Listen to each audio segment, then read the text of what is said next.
안녕하세요. 저는 50대 후반의 여자이고 딸 한 명과 단 둘이 삽니다.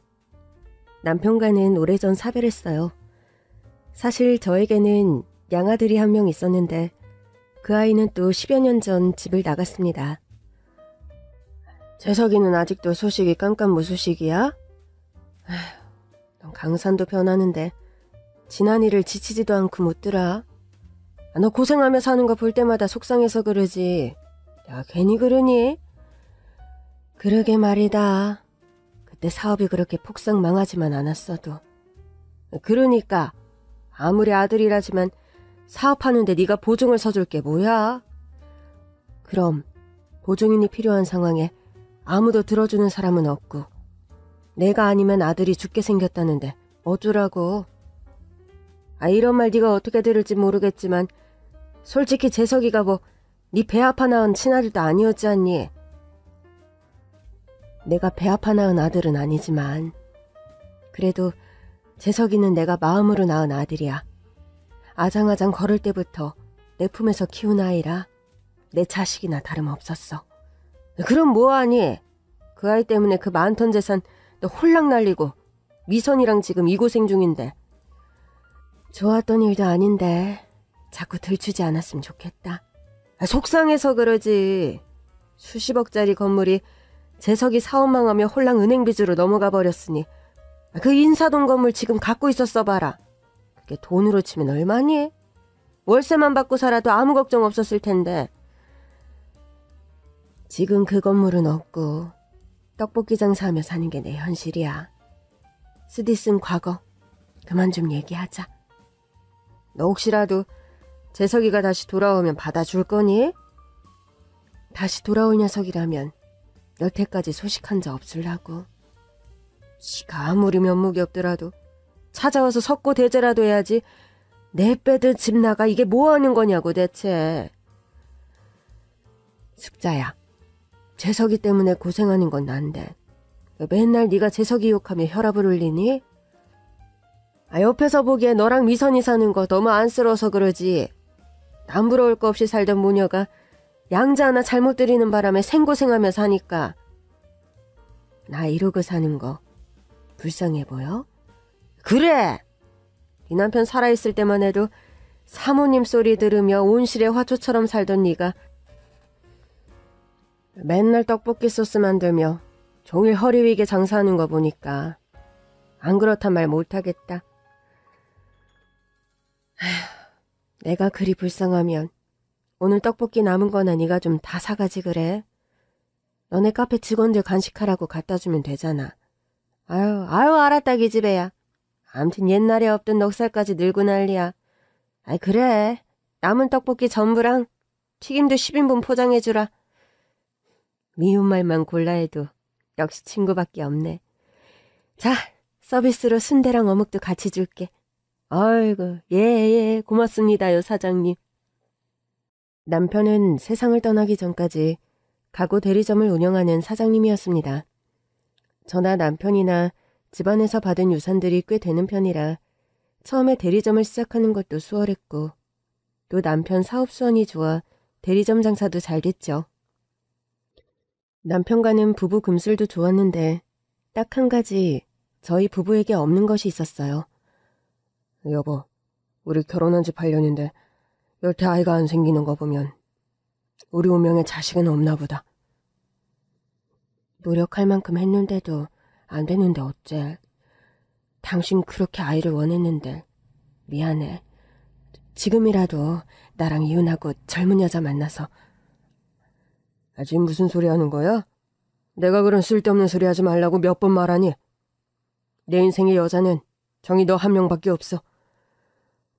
부부 사이가 너무 좋아도 삼신할매가 질투해서 아이를 안 준다는데 우리가 그런 걸까? 당신도 참 심각한 상황에 웃음보 터지게 만드는군.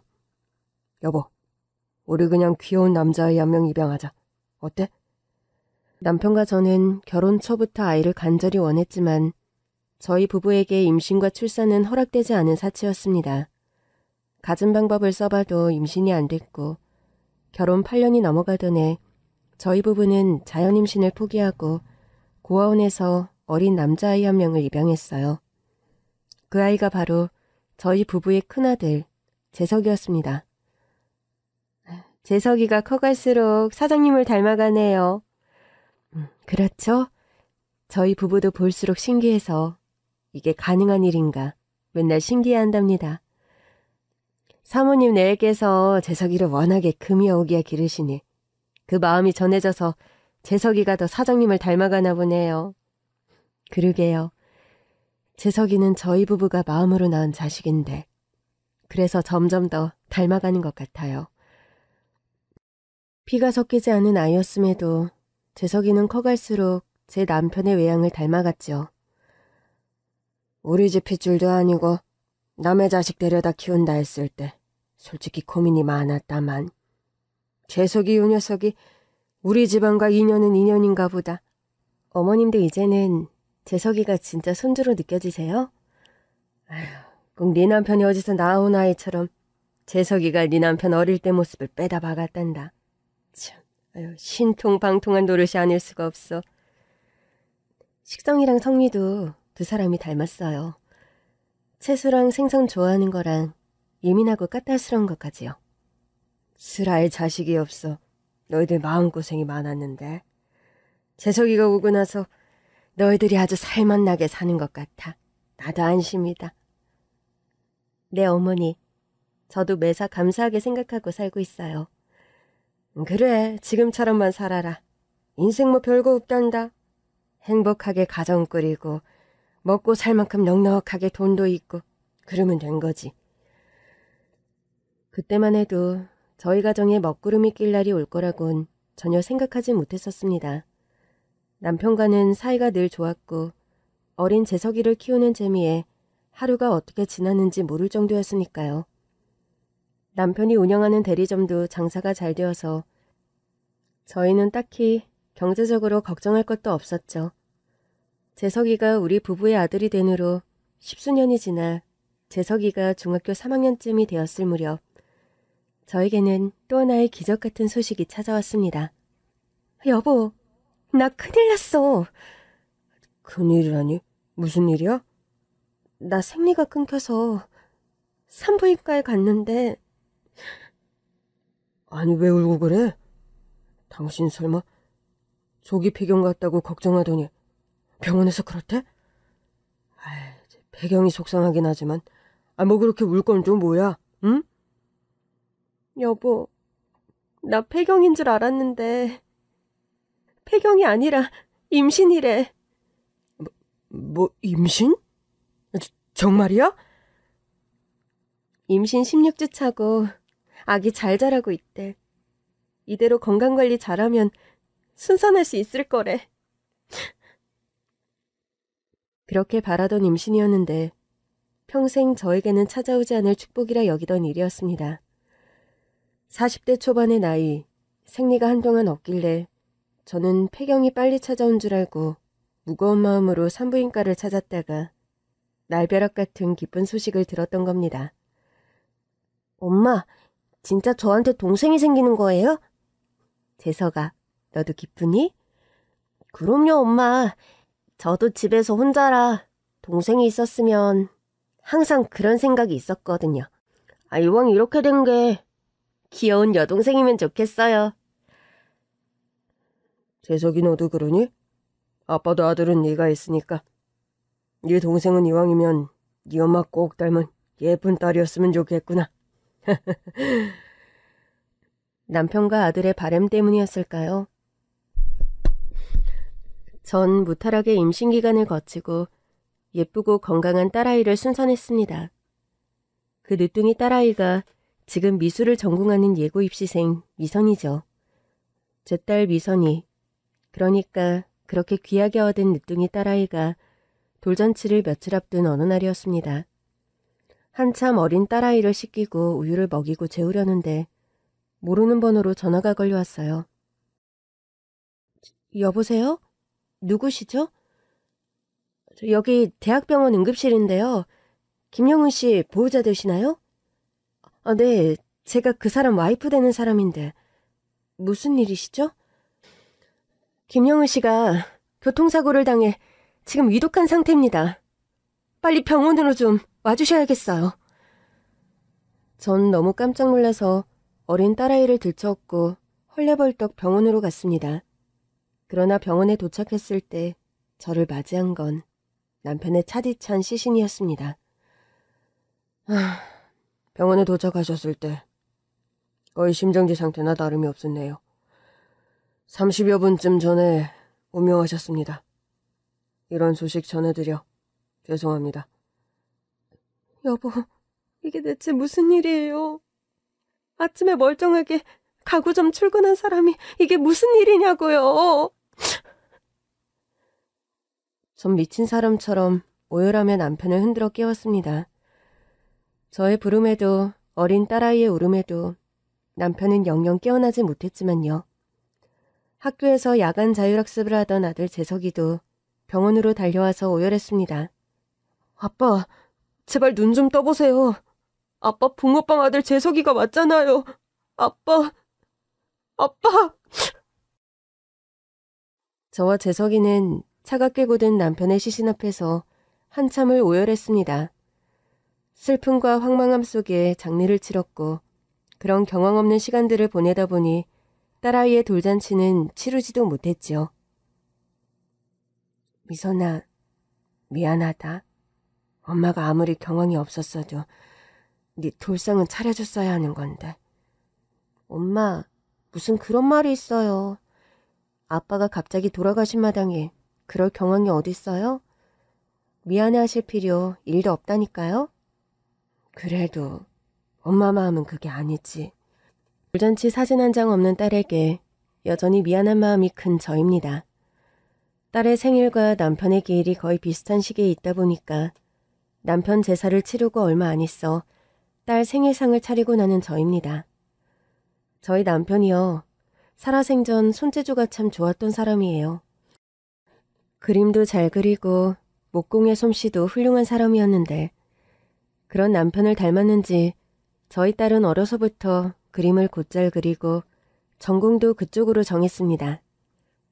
엄마, 우리 집 형편에 내가 예고 가는 게 맞나 몰라요.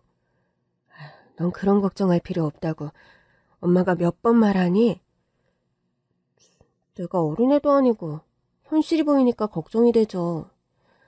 미술 입시하는 선배들 얘기 들어보면 돈 어마어마하게 든단 말이에요. 엄마가 무슨 일이 있어도 너 미대 보내준다는 말 잊었어? 엄마 마음이야 저도 알죠. 그런데 우리 집 형편이 넉넉하지가 않잖아. 엄마가 장사하며 그렇게 고생하는데 저 혼자 미대 간다고 돈 많이 드는 공부하는 것도 마음이 무겁고. 예전만 같았으면 이런 걸로 걱정 안 해도 되었을 텐데. 재석 오빠가 사업하기 전에 우리 집 부자였어요, 엄마? 네가 어려서 기억 못하겠지만 아빠가 갑자기 돌아가시고 나서도 경제적으로 걱정은 없었단다. 네 아빠 사업하며 모아둔 돈도 있었고 엄마 아빠 소유의 인사동 건물이 있었으니. 그럼 그 건물이 재석 오빠 사업 망하며 빚으로 넘어갔던 거예요? 네 오빠 사업 보증을 엄마가 서주는 바람에. 보증은 부모 자식 간에도 서주는 게 아니란 말이. 한 사람이 잘못되었을 때 다른 사람이 지켜주기 위한 보루이기도 한데 엄마 세상 셈속을 너무 모르는 바람에 애먼 너를 지금 와서 이렇게 고생시키는구나. 미안하다 미선아. 그게 왜 엄마 잘못이에요. 굳이 잘못을 탓하자면 무리하게 사업 시작하고 또 그 위험부담 엄마한테 넘긴 재석 오빠 잘못이죠. 딸 역시 재석이 양아들에 대한 원망이 깊은 편이었습니다. 그럴 수밖에 없었죠. 한 달이 걸러 저희 집 사정을 조금이라도 아는 친척들은 저와 딸아이만 보면 아이고 세상에. 아니 머리 검은 짐승 거두지 말란 말이 괜히 나오는 게 아니야. 양아들 보증 서줬다가 애먼 친자식이 무슨 생고생이래? 어르신, 그런 말씀 좀 이제 그만하세요. 보는 내가 다 화병이 날 지경이니 그러지. 그 많던 재산 재석인지 뭐식인지 아는 녀석 때문에 다 날리고 모녀지간에 이게 뭔 고생이냔 말이여. 재석이도 망하려고 작정해서 그런 것도 아닌데 너무 뭐라고 하지 마세요. 보살 났구만 보살 났어. 아니 미선 엄마는 우라도 안 치밀어? 나 같으면 화병 나서 진즉에 자리 보전하고 들어누웠을 거요. 목구멍이 포도청이라 그러지도 못하네요 어르신. 그 빌어먹을 놈의 재석이 녀석만 아니었음 자네랑 미선이 인사동 건물 월세 따박따박 받아먹으며 편하게 건물주로 살았을 것을. 재석이 놈은 아직도 행방불명이요? 네, 뭐 소식 들려오는 게 없네요. 사업 대차게 말아먹고 집안 풍비박산 만들었음 지가 지 엄마랑 여동생 먹여 살리기라도 해야지. 아휴, 양심이라곤 쥐뿔도 없는 녀석이구만. 사람들은 하나같이 집안 재산을 말아먹고 잠적한 양아들 재석이를 욕했습니다. 저 역시 아무리 마음으로 낳은 자식이라곤 하나 그렇게 사업이 망한 뒤 잠적해버린 재석이에게 야속한 마음이 드는 게 사실이었죠. 집에 경제적인 여유가 없어서 가장 답답한 점은 미술을 전공하는 딸아이에게 충분한 지원을 못해준다는 점이었죠. 예고 미술과를 거쳐 미대 입시를 준비하는 딸이었는데 제대로 입시를 준비하기 위해서는 미술학원에 다녀야 했는데 그 학원비가 만만치 않았던 겁니다. 딸은 처음에 2달 정도 학원을 다니다가 그만두어 버렸어요. 미선아, 잘 다니던 학원을 왜 그만두니? 엄마, 실은요. 제가 기대했던 것보다 학원이 별로예요. 그 학원이 입시미술에서 제일 유명한 학원이라면서. 그렇게 가고 싶어 할 땐 언제고? 소문이랑 실제는 다른 법이잖아요. 제가 생각했던 것보다 수준이 낮아서 굳이 비싼 돈 주면서 학원 다닐 필요 없는 것 같아서요. 입시미술은 또 따로 준비해야 하는 것들이 있다면서. 정말 학원 안 다녀도 괜찮겠어? 엄마, 전 그런 학원 안 다녀도 될 정도로 재능이 있잖아요. 그림대회 나가서 수상 실적도 많고 또 예고 입시 합격 후기나 방법 같은 것들 인터넷에서 찾아보면서 준비하면 충분할 것 같으니 걱정 마세요. 전 처음에 순진하게도 딸아이의 이런 말을 곧이곧대로 믿었답니다.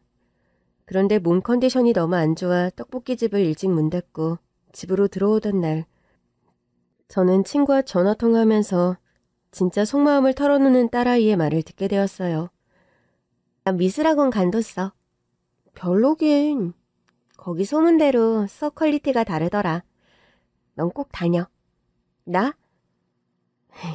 너도 알다시피 우리 집 형편이 요즘 좀. 엄마한테 매달 학원비 얘기하는 거 너무 스트레스라 관뒀어. 입시야 뭐 나 하는 데까지 준비해보고 결과는 운명에 맡기기로 했어.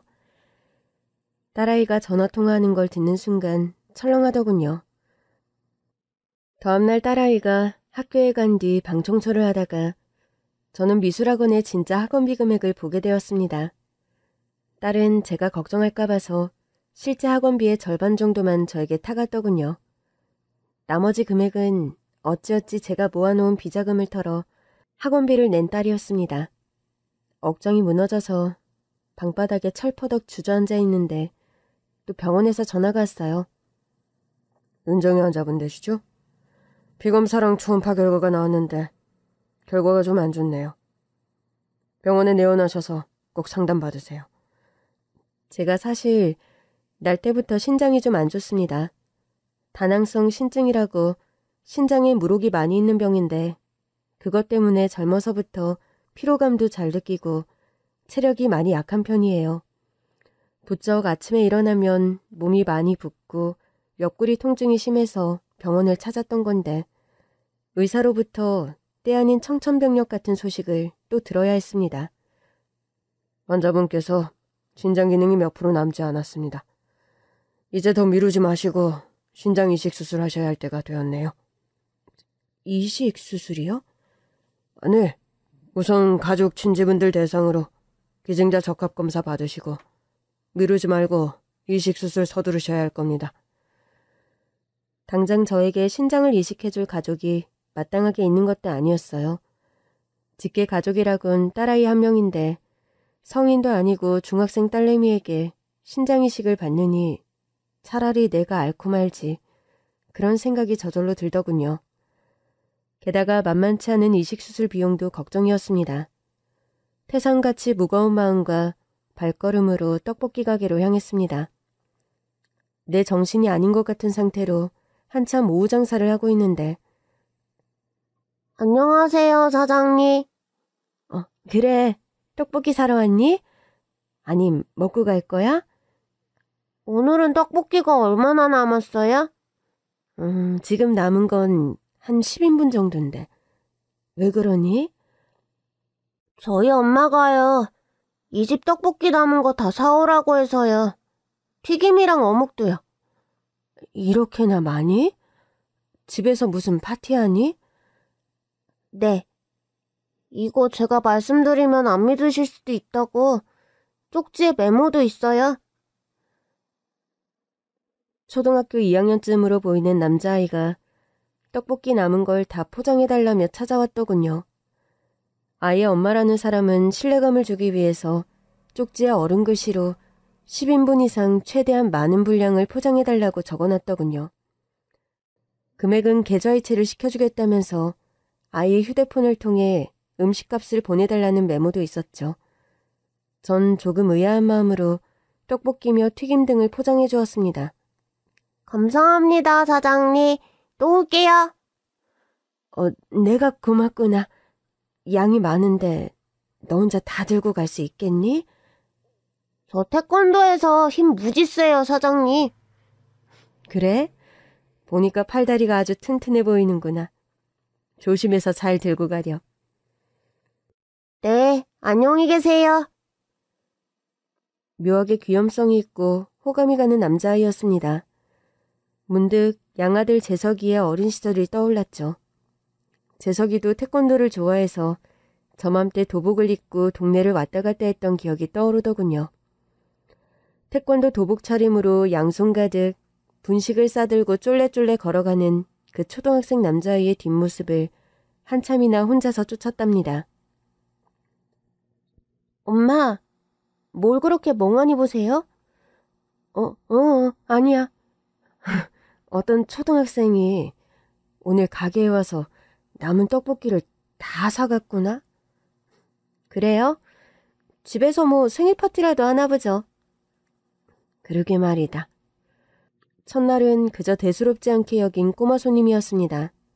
그런데요, 그 꼬마 손님이 다음 날도 다다음 날도 계속해서 저희 떡볶이 가게를 거의 매일이다시피 방문하는 겁니다. 하교하고 태권도 도장을 들른 다음 바로 저희 가게로 오는 루트인지 거의 도복 차림으로 출근 도장 찍듯이 저희 가게에 떡볶이를 사러 왔죠. 그것도 1, 2인분이 아니고 매일같이 많은 양을 사가는 초등학생 꼬마였어요. 할머니, 안녕하세요. 오늘도요. 여기 있는 떡볶이 다 주세요. 오늘 또 왔구나. 그런데 이렇게 매일 떡볶이를 잔뜩 싸가서 누가 다 먹는 거니? 저희 엄마가요. 사실은 공부방을 하시는데 거기 공부방 오는 형아랑 누나들한테 떡볶이를 나눠주세요. 그러니? 그래도 그렇지.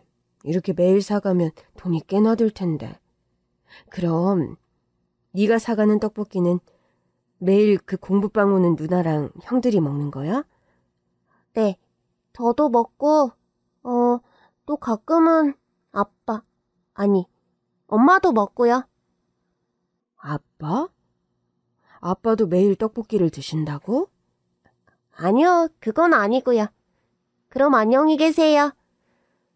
아빠 얘기가 나오자 초등학생 꼬마는 갑자기 좀 당황했다는 듯 말을 얼버무리며 돈을 던지듯 저에게 주고서 도망치듯 가버리는 겁니다. 얘 꼬마야, 튀김도 가지고 가야지. 할머니가 매일 이거 서비스로 주는 거잖아. 안 가져갈 거야, 꼬마야? 저의 외침에도 뒤도 돌아보지 않고 주랭랑치듯 뛰어가 버리는 꼬마였죠. 전 순간 좀 이상한 생각이 들었고 그 꼬마의 뒤를 쫓아가 보기로 했습니다. 매일같이 비슷한 시간에 와서 가게에 남은 떡볶이를 모두 사가는 초등학생. 전 그 아이가 이상해 미행해봤고 결국 알게 된 학생의 정체에 입을 다물 수가 없었습니다.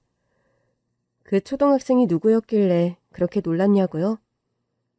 저희 떡볶이 가게의 큰손이었던 그 학생은 놀랍게도 오래전에 집을 나가 행방불명된 양아들 재석이의 친아들이었습니다. 그러니까 그 초등학생의 아빠가 저의 양아들 재석이었던 거죠. 아니지, 대체 어떻게 이런 일에... 너 재석이 맞지? 엄마 아들 재석이 맞는 거지? 엄마가 여길 어떻게 알고 오셨어요? 아이 꼬맹이가 매일같이 떡볶이를 하도 많이 사가서 좀 이상한 기분이 들어 쫓아와 본 거다. 그런데 이 아이의 아빠가 너라니. 처음부터 정체를 숨기려고 그랬던 거 아니고요. 죄송해요, 엄마. 언제부터 내 지척에 살았던 거야?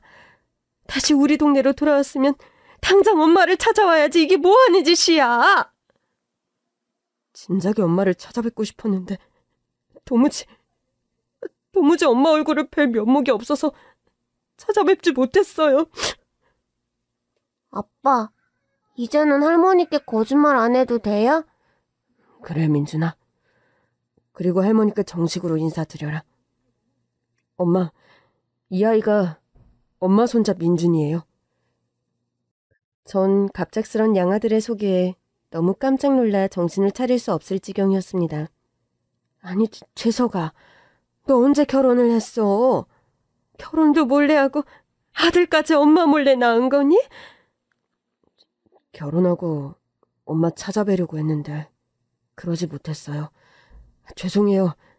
제가 그간 살아온 얘기를 좀 드리고 싶은데 이야기가 좀 길 거예요, 엄마. 서럽게 눈물을 흘리며 지나온 이야기들을 털어놓는 아들이었습니다. 과거엔 이 사업이 망하고 우리 집 건물이 넘어가고 그래, 어린 이가 받아들이기 힘든 상황이었다는 거 엄마도 충분히 인정한다. 그렇다고 그렇게 소리 소문 없이 가출해버리면 어쩌자는 거야. 죄송해요, 엄마. 당시로선 너무 면목도 없고 무엇보다 더 엄마 곁에 있다간 더 큰 화근과 피해를 엄마와 미선이에게 끼칠지도 모를 상황이라 제가 사라질 수밖에 없었어요.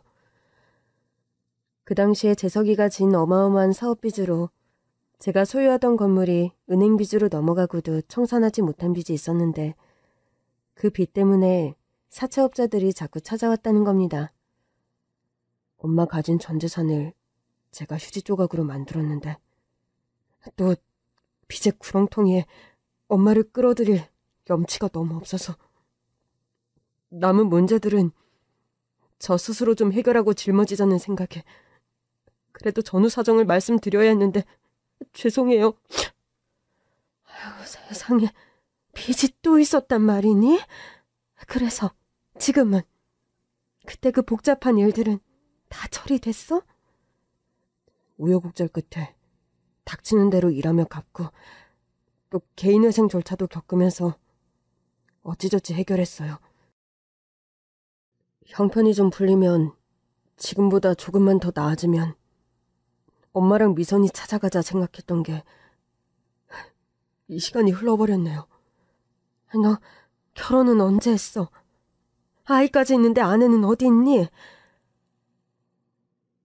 개인회생 절차 밟고 윗바닥에서 아르바이트하며 힘들게 지내던 때 아이 엄마를 만났어요. 같은 식당에서 일하는 종업원이었는데 결혼을 약속하고 사귀던 와중에 이 아이 민준이가 생긴 거고요. 아이 엄마는 어디 있니?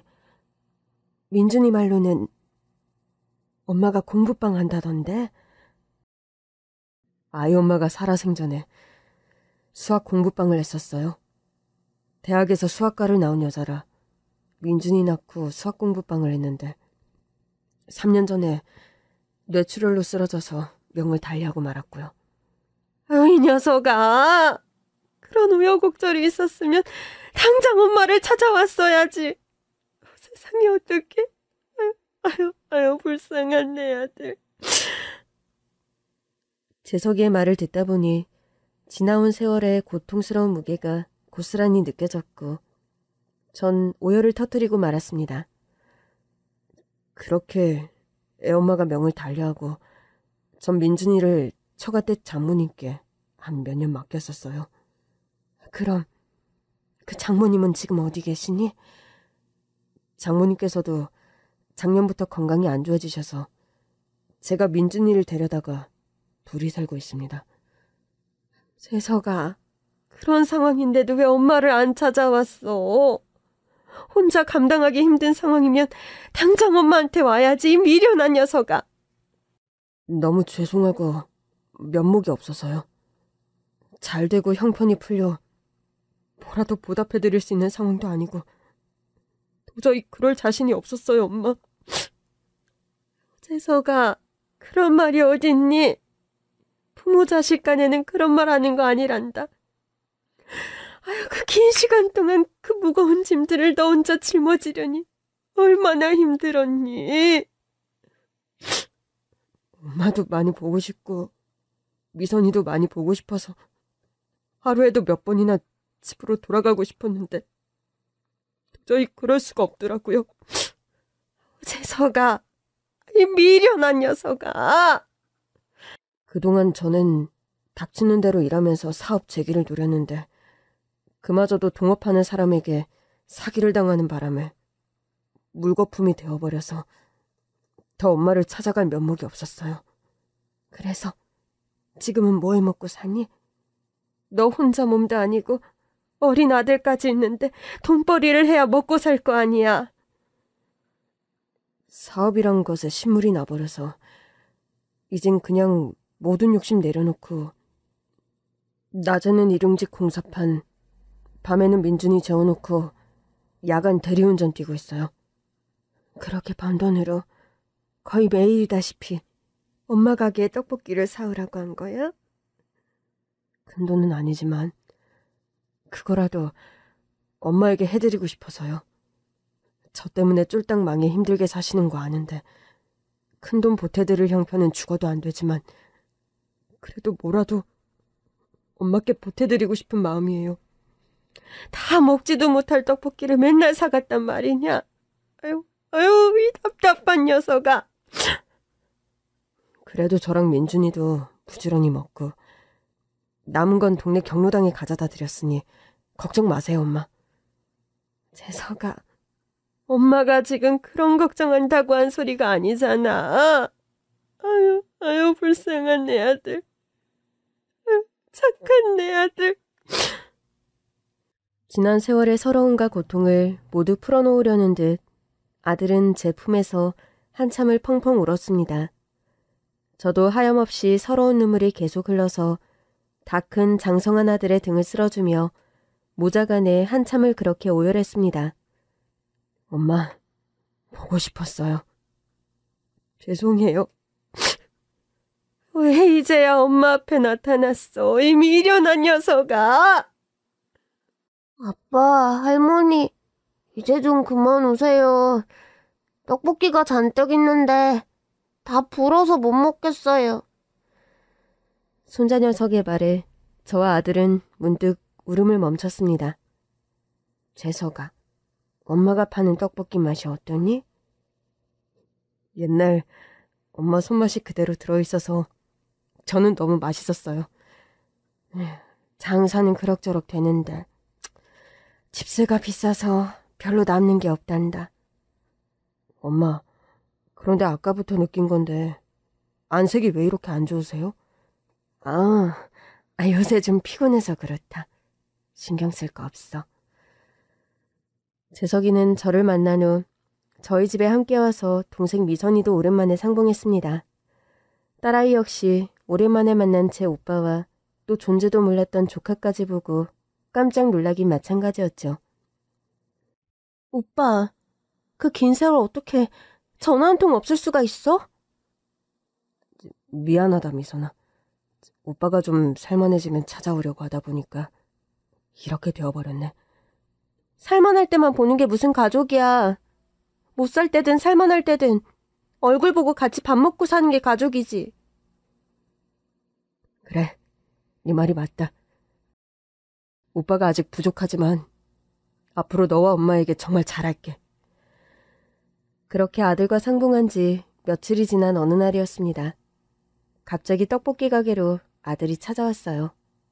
벌써 퇴근했니? 가게엔 웬일이야? 엄마, 저 오늘 병원에서 기증자 적합검사 받고 오는 길이에요. 그게 무슨 말이야? 저한테 속일 생각하지 마세요. 미선이한테 다 들어서 알았고 엄마 신장 기증 받으셔야 하잖아요. 미선이가 그걸 다 알고 있었단 말이니? 엄마 병원 다니시는 기록지들 엄마 가방에서 미선이가 다 봤대요. 엄마 속일 걸 속이셔야지. 대체 어쩌시려고 그런 건강 상태로 지금 떡볶이를 팔고 계신 거냐고요. 아니지, 아픈 건 둘째치고 하루 벌어 하루 먹고 사는 마당에 장사를 접고 있을 수는 없는 노릇이잖니. 엄마, 제가 호강은 아직 못 시켜드려도 미선이랑 엄마 삼시세끼 밥은 먹여드릴 테니까요. 제발 건강 회복할 때까지만이라도 좀 쉬세요. 그리고 당장 내일 입원부터 하시고요. 재석아, 신장 기증이라는 게 보통 일이 아니다. 엄마가 된 입장에서 자식 몸에 칼 대는 것도 하고 싶은 일 아니고. 엄마, 아빠도 먼저 돌아가셔서 안 계신 마당에 엄마마저 잘못되시면 저랑 미선이 완전 고아되는 거예요. 아들이랑 딸내미 고아 만들고 싶으신 거 아니죠? 재석아. 제가 혹여라도 공여자로 부적합하다는 결과가 나올까봐 노심초사했는데 다행히 오케이래요. 엄마, 이거 하늘이 주신 기회예요. 엄마 건강 더 나빠지기 전에 빨리 이식수술 받으세요. 제발요. 아들의 의지는 완강했고 저는 결국 양아들 재석이의 신장을 이식받게 되었습니다. 수술이 끝나고 어려운 고비가 몇 번 찾아왔었지만 다행히 저는 건강을 회복했습니다. 재석이도 수술 후 무탈하게 회복이 되어서 너무 다행이었죠. 오빠, 내가 해야 할 일 오빠가 대신해줘서 너무 고맙고 면목이 없네. 미선아, 그게 무슨 말이니? 넌 아직 미성년자고. 어린 여자애가 무슨 신장이식 수술을 해. 오빠인 내가 하는 게 당연하다. 고맙다, 재석아. 네 덕분에 엄마가 목숨을 건졌어. 수술비까지 네가 부담하게 해서 너무 미안하구나. 엄마, 제가 과거에 진 빚을 생각하면 이건 세 발의 피해요. 제가 면목 없고 죄송했던 과거에 비하면 이 정도 가지고 그런 말씀 마세요. 아무리 그래도 고마운 건 고마운 거지. 고맙다, 재석아. 엄마가 우리 아들 덕분에 목숨을 건졌어. 이식 수술 후에 저도 차츰 건강을 회복해서 일상으로 돌아왔고 재석이는 저보다 더 빨리 회복해서 저 대신 떡볶이집을 운영했습니다. 원래 사업을 하던 아이라 그런지 일머리가 좋고 감각이 남다르더군요. 이런 식으로 세트 메뉴로 해서 팔 생각은 미처 못했구나. 하긴 요즘은 혼자서 포장해가는 사람이 많으니 조금씩 메뉴를 섞은 1인 세트가 잘 팔릴 수밖에 없겠네. 엄마가 안 계신 동안 소스 맛도 요즘 젊은 사람들 입맛에 맞게 조금 바꿔봤어요. 맛 좀 보실래요?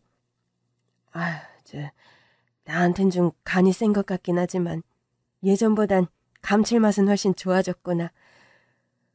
아들 재석이와 함께 떡볶이집을 운영해가면서 매출은 날이 갈수록 눈에 띄게 늘어났습니다. 한 계절 정도가 지났을 때였어요. 요식업을 하는 대형업체로부터 프랜차이즈 제의를 받았고 저와 재석이의 떡볶이집은 처음으로 2호점도 내게 되었죠. 이럴 줄 알았으면 좀 더 일찍 너와 동업할 걸 그랬다, 재석아. 그러게, 엄마. 엄마랑 사업 합이 이렇게 좋을 줄 알았다면 좀 더 일찍 집으로 돌아올 걸 그랬어요. 저와 재석이의 떡볶이집은 입소문을 타며 장사가 점점 잘 됐고 여러 개의 분점을 거느린 프랜차이즈로 성공했습니다. 떡볶이집 장사가 잘 되더니 정희 너 신수가 아주 훤해졌다. 분점이 여러 개 늘면서 재석이가 나보고는 자꾸 쉬라고 해서. 하긴 네가 이식수술도 받았고 건강관리가 우선이니 재석이 말 들어. 내가 할 땐 겨우 동네 분식점 수준을 못 넘어섰는데 아들이랑 같이 하고 나서 일이 대박이 날 줄은 나도 몰랐다. 재석이 걔가 이 사업 저 사업 말아먹으며 노하우가 꽤 생긴 모양이다.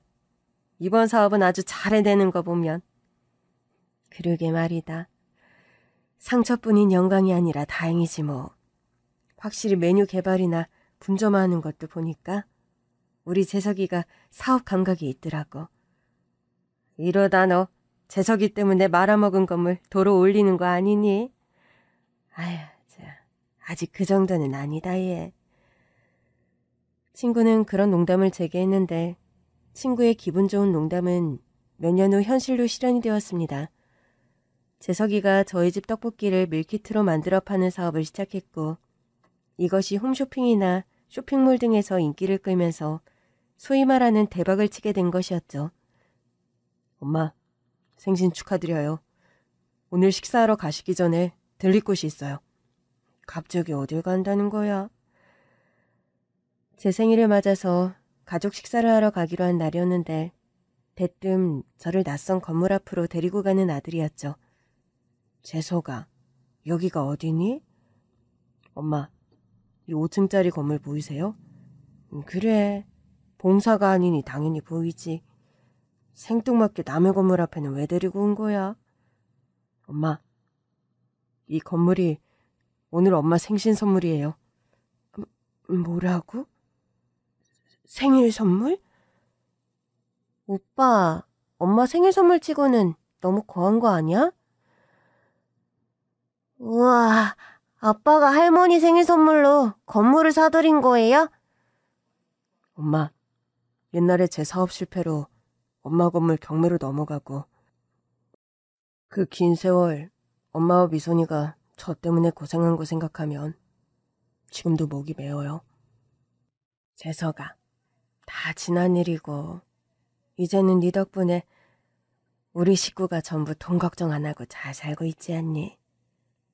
그거야, 이제 제가 집안의 가장이니 당연한 거고요. 제가 사업 망하며 넘어갔던 건물 엄마한테 다시 사드리고 싶어서 마련한 거예요. 그런 말을 하며 건물 등기 이전 서류를 저에게 내미는 아들이었습니다. 소유주가 제 이름으로 박힌 부동산 서류를 보고 저는 깜짝 놀랐죠.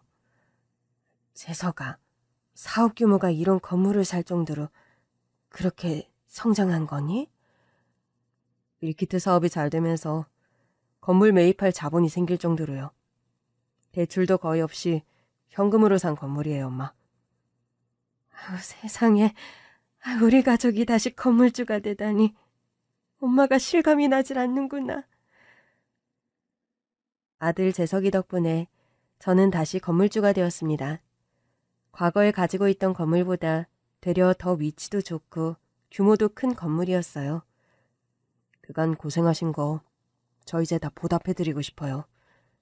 엄마는 남은 여생 여기서 나오는 월세 관리하면서 여행 다니시고 맛난 거 사드시고 편하게 사셨으면 해요.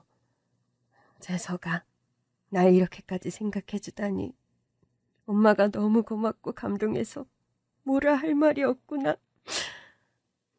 그리고 미선아, 너 프랑스 미술학교 유학 떠나고 싶다고 했지?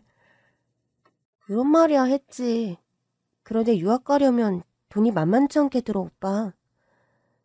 유학 비용 전액 오빠가 지원해 줄 테니까 미술학교 입학 전형 알아보고 준비해라, 미선아. 대박! 나 정말 그럼 프랑스 미술 유학 떠날 수 있는 거야? 너 오빠 때문에 집에 돈이 없어서 미대 입시 준비 제대로 못했었잖아. 미술과 대신 산디과 가서 지금 네가 적성에 잘 안 맞아 한다는 거 오빠가 다 알아. 오빠 고마워. 한때 오빠를 원망했는데 너무 미안해. 뭘 울고 그러니? 오늘처럼 기분 좋은 날 우리 웃자 미선아. 재석아, 그런데 건물 1, 2층이 다 식당을 운영하다 업종을 뺀 걸로 보인다. 엄마, 그게 사실은요. 알고 보니까요.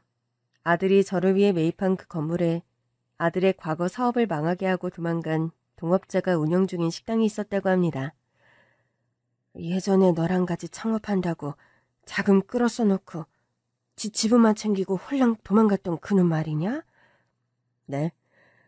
온갖 피해랑 책임은 제가 다 지게 만들어 놓고 지 살궁리 챙겨서 해외로 도피했다가 도둑고양이처럼 이 건물 1, 2층서 갈비집을 버젓이 운영 중이었더라고요. 그래서 그놈을 그냥 뒀어? 그런 야비하고 남의 등골 빼먹는 놈을 어떻게 그냥 둬요. 국내 들어온 거 확인했으니 늦었지만 사기죄로 고소 들어갔고 당장 갈비집 빼라고 해서 내쫓았어요. 아유, 잘했다. 사필귀정이라더니 천인공노할 그놈이 이제야 제대로 벌을 받는구나. 듣는 내가 속이 다 후련하다, 오빠. 그 사람 때문에 오빠 사업 망하고 우리 식구 고생한 거 생각하면 정말. 그래, 아주 나쁜 놈이 확실하다만 네 오빠가 고소도 했고 또 건물에서 내쫓아버렸다고 하니 이제 우리는 그딴 놈은 기억에서 훌훌 털어버리자, 미선아. 그래요, 엄마. 엄마 말씀이 옳아요. 미선아, 민준아, 얼른 차에 타라. 식당 예약해뒀는데 이러다 늦을라. 맞아. 늦기 전에 빨리 출발하자. 거기 원체 맛집이라 오빠가 몇 달 전부터 어렵게 예약한 곳인데 늦으면 안 되지? 딸과 아들, 손주까지 온 식구가 함께 가족 식사를 하는 저녁. 행복하다는 생각이 들었습니다. 손주 녀석은 식당 한 룸에서 저에게 생일 축하 노래도 불러주었죠. 할머니, 생신 축하드립니다. 이건 제가 준비한 선물이에요. 민준이 네가 무슨 돈이 있어서 할미 선물까지 샀니? 풀어보세요. 선물이 뭔가. 손주가 준비한 선물은 돋보기였습니다. 안 그래도 제가 요즘 노안으로 가까운 곳의 글씨를 잘 읽지 못했는데 저에게 너무나 안성맞춤의 선물이었죠. 아휴, 우리 민준이가 아빠를 닮아 센스가 아주 짱이다. 고맙다, 민준아. 할머니가 선물이 너무 마음에 든다. 아빠 선물보다 더요? 뭐라고? 엄마, 우리 민준이가 전곡을 찌르네. 민준아, 너무 페트폭력을 하면 할머니가 말씀을 못 하시잖니. 히히, 저도 농담한 거예요, 할머니. 능청스럽게 말하며 개구지게 웃는 손주였습니다. 덕분에 온 식구가 또 웃음 폭탄이 터지고 말았죠. 대학에서 산업디자인을 전공하던 딸아이는 아들 재석이의 지원으로 꿈에 그리던 프랑스 유학을 떠날 수 있게 되었습니다. 반년 정도 입학시험을 준비했는데 운 좋게 그 미술학교에 합격하게 된 딸아이였죠. 미선아, 미술학교 입학 축하한다. 모쪼록 가서 열심히 공부하고 돌아오렴. 오빠, 고마워. 내 생에 프랑스 유학 같은 건 없을 줄 알았는데 오빠 덕분에 꿈을 이루네? 원래대로라면 네가 더 일찍 네 꿈을 펼쳤어야 했는데 오빠 때문에 늦어져서 미안하지 뭐. 가서 후회 없이 열심히 그림 그리다 돌아와. 알았어. 엄마랑 오빠 실망 안 시키게 나 정말 열심히 할 거야. 아들의 든든한 지원을 받고 유학을 떠난 딸아이는 그곳에서도 우수한 성적으로 미술학교를 졸업했습니다.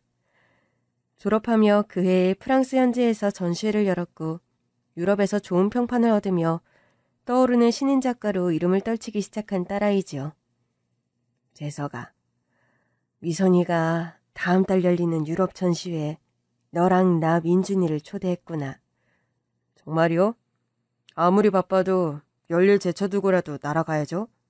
안 그래요, 엄마? 장시간 비행 부담되지만 지금 그게 대수겠니? 미선이가 유럽에서 전시회를 연다는데 모든 게 다 꿈만 같구나, 재석아. 엄마, 우리 가족이 이렇게 다 같이 행복할 수 있어서 너무 다행이에요. 우리 민준이 잘 돌봐주셔서 정말 감사드리고요. 할미가 손주 돌보는 게 그런 감사 인사 받을 일은 아니다. 그래도 감사해요. 외할머니도 엄마도 없는 우리 민준이 엄마 역할, 할머니 역할 그거 둘 다 엄마가 다 해주시잖아요. 재석아, 너도 아들 역할, 오빠 역할, 네 아버지가 계셨다면 해야 할 가장 역할까지 1인 3역을 네가 혼자 다 하잖니. 너에게 고마운 건 나란다. 아니에요, 엄마. 과거에 엄마와 미선이에게 진 빚을 이제라도 갚을 수 있어 너무 다행이에요. 가족끼리 우리 이제 그런 얘기 그만하기로 하자, 재석아. 네, 엄마. 앞으로는 좋은 얘기, 행복한 얘기만 할게요. 아들과 손주의 손을 양쪽에서 나란히 잡고 인천공항으로 떠나는 날. 어떤 여행길에 오를 때보다도 마음이 설렜습니다. 엄마, 이런 날 아빠가 계셨더라면 얼마나 좋아하셨을까요? 그러게 말이다. 미선이가 제 아빠를 닮아 손재주가 어려서부터 좋더니 결국 화가가 될 줄이야. 할머니, 할아버지는 식구 중에 누굴 제일 많이 닮았어요? 민준이가 할아버지가 궁금하구나? 할아버지는 네 아빠를 가장 많이 닮으셨단다. 유럽 갔다 집에 돌아오면 우리 민준이에게 할아버지 사진부터 보여줘야겠네.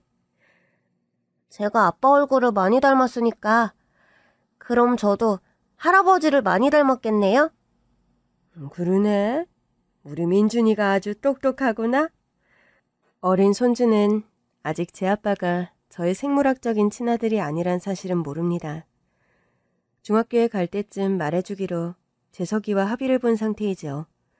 그런 사실을 손주가 안다고 해도 뭐 달라질 건 없을 거예요. 재석이나 민준이나 제가 마음으로 낳은 아들, 손자라는 데는 아무런 변함이 없으니까요. 제 마음이 이러하니 진심은 어느 때고 가 닿을 거라고 생각합니다. 그러니 사사로운 것은 너무 걱정하지 않으려고 합니다. 긴 얘기는 여기서 이만 마칠까 해요. 여러분은 내일에도 행운과 건강이 가득하시길 기원합니다. 감사합니다.